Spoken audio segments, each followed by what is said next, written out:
Pemeriksaan pertama adalah air conduction. Air conduction ini pemeriksaan audiometri dengan menggunakan media headphone. Jadi ini headphone yang digunakan, yang biru ini di telinga kiri, yang merah telinga kanan. Kita gunakan kepada pasien dengan dengan beberapa catatan ya. Jadi si pasien itu jangan pakai kerudung, jangan pakai anting yang besar, atau jangan pakai anting kalau bisa ya, karena nanti akan kejepit.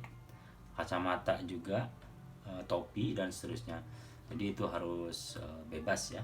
Yang selanjutnya kita lakukan sebelum melakukan audiometri ini, kita lakukan otoskopi ya. Dengan otoskop telinganya dicek bagaimana, apakah ada kotoran atau ada benjolan yang menutupi lubang telinga dan seterusnya, supaya tidak mengganggu di dalam pengetesan audiometri. Nanti kalau misalnya ada ditemukan lubang dengan otoskopi itu istilahnya lubang yang terganggu, ada kotoran, ada benjolan atau gendang telinga yang tertutupi dan seterusnya, itu bisa dirujuk dulu ke dokter THT untuk dilakukan tindakan sesuai apa yang seharusnya di dokter THT.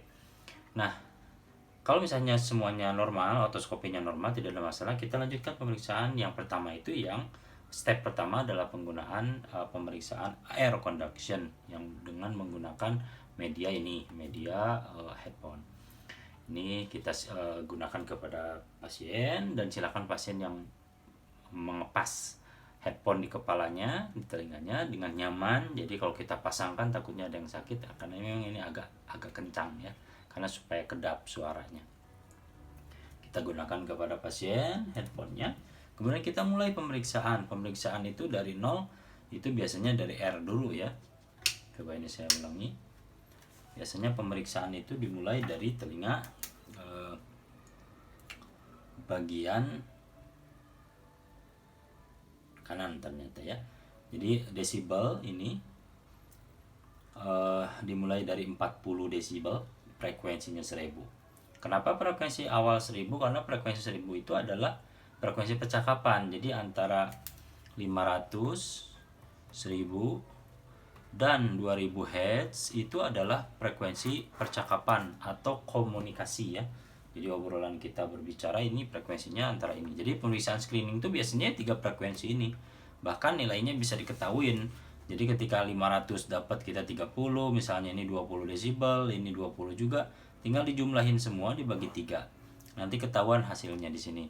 Oh, berarti hearing loss-nya atau nilainya itu berapa gitu ya setelah dibagi 3.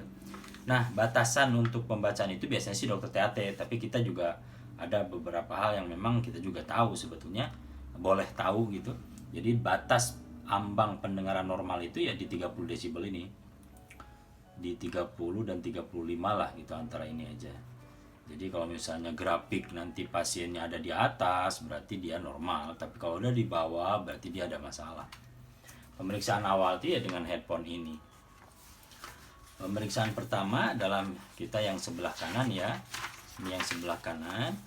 Kita menggunakan ballpoint yang warna merah untuk telinga kanan dan biru untuk telinga kiri. Itu standar internasional seperti itu. Yang sebelah kanan kita periksa 1000. Ini pasien responnya.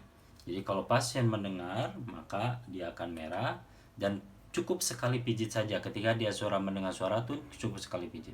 Kalau tidak ada suara jangan dipijit, atau jangan pijit terlalu lama. Ini harus diterangkan dan dijelaskan kepada pasiennya.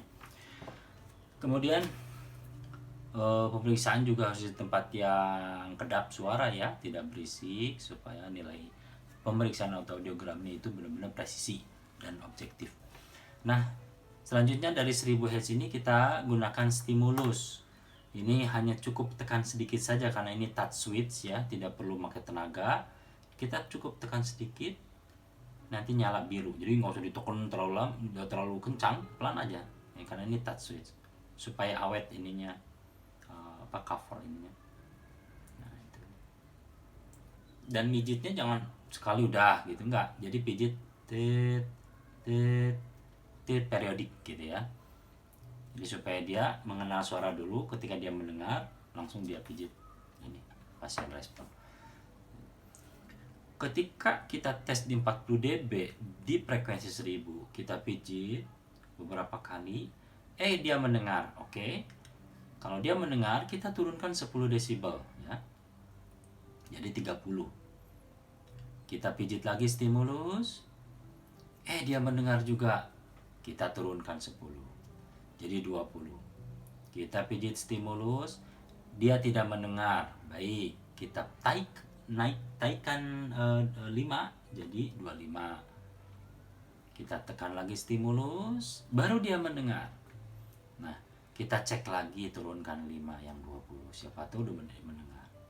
Ketika dites ternyata dia tidak mendengar. Baik, kita naikkan 5, kita pijit stimulus lagi dan ternyata dia mendengar. Maka nilai 1000 Hz adalah di 25 desibel. Itu nilai ambangnya. Maka di 1000 kita kasih tanda di 25 di sini ya. Gitu.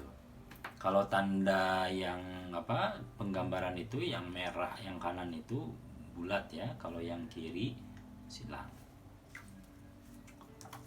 Seperti ini ya. Nah, seperti itu. Kemudian selanjutnya di frekuensi 2000 ya. Jadi kan dari 1000 naik ke 2000, naik ke 4000, naik ke 8000, 2 kali lipat. Gitu. Naik dulu dari 1000 naik ke atas, dari atas nanti balik lagi ke 1000. 2000 tesnya juga sama seperti tadi, kita mulai di 40 desibel. Kita tes, dia mendengar, kita turunkan, tes, masih mendengar, kita turunkan, tes, stimulus, tidak mendengar, kita naikkan. Dia mendengar, oke, tes yang 20-nya, dia mendengar juga, nah 20 yang kita ambil. Maka 20 desibel, frekuensi 2000, ambang batas pendengarannya di 20 desibel. Ya, sini. Nah, gitu. Kalau yang 1000 ditandain dulu aja, kalau yang 2000 langsung dibulatin. Karena pemeriksaan di frekuensi 1000 itu nanti 2 kali ya. Jadi kalau misalkan dari 1000 ke 2000, kemudian 4000, 8000, nah dari 8000 balik ke 1000. Jadi yang 1000 2 kali dan pemeriksaan yang kedua yang kita ambil kesimpulannya. Kita tes lagi frekuensi yang 4000, sama pemeriksaan seperti tadi. Misalnya kita dapat nih, sekarang yang 4000 kita dapat di 25 misalkan. Kemudian kita tes yang 8000 dapat di 30 misalnya. Oke, kita dapat hasilnya. Nah, dari 8000 kita balik ke 1000 Hz. Kita tes lagi, ternyata sama 20. Nah, kalau yang 20 desibel itu berarti sebagai kesimpulan akhir kita bulatin. Kita turun ke frekuensi 500. Nah, dari 500 ini dites, ternyata sama tesnya seperti tadi, ternyata kita dapat 20 misalnya. Oke. Kita di sini taruh 20 di 500. Kemudian 250 sama, misalkan 20 juga, oke, nggak masalah, kita tulis ya. Nah, seperti itu. Pemeriksaan sama seperti itu dari tiap frekuensi. Jadi frekuensinya mulai dari 1000 naik ke atas 2000, 4000, 8000, dari 8000 turun ke 1000 lagi. Jadi yang 1000 2 kali ngetes, kemudian ke 500, kemudian 250. Itu yang pemeriksaan telinga sebelah kanan.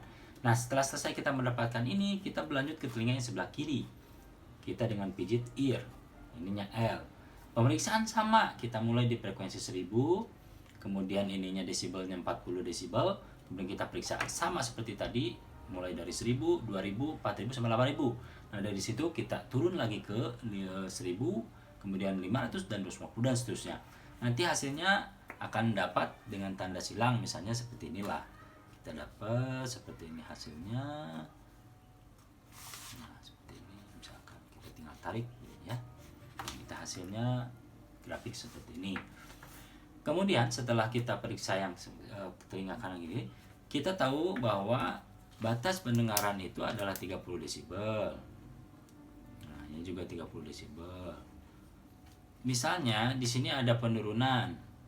Di sini seperti ini.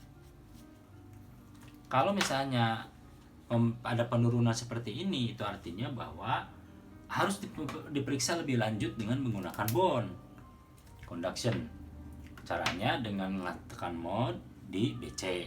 Nah, pemeriksaannya sama seperti itu, cuman penyimpanan bond ini Ini di telinga, ini yang bagian mastoid di belakang telinga ada tonjolan, kita simpen di situ, dan ini di bagian dahinya depannya ya. Yang penting kita tepatkan di kepala pasien.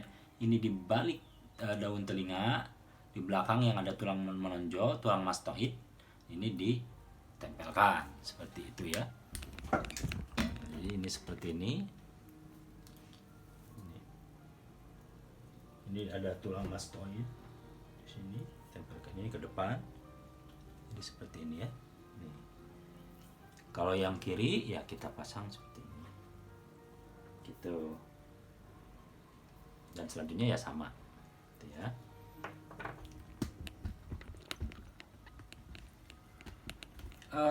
Untuk selanjutnya pemeriksaan cukup sampai di situ saja. Dan ini pemeriksaan ini berjalan proporsional dan normal itu 5 menit. Dari 5 menit itu 2 telinga. Jadi tanpa bond ya. Kalau nambah bond misalkan ya 2 menit lagi jadi 7 menit. Jadi pokoknya maksimal 10 menit, gak boleh lebih. Kalau lebih dari 10 menit berarti operator saya pikir sih belum layak ya untuk memeriksa, karena ini butuh latihan, butuh refleks dan seterusnya gitu, supaya gitu jadi nggak bingung ada pasien, jadi kita sudah tahu tombol, dilatih sendiri gitu. Seperti itu ya audiometri. Nanti saya coba terangkan tentang bagaimana masking pemeriksaannya.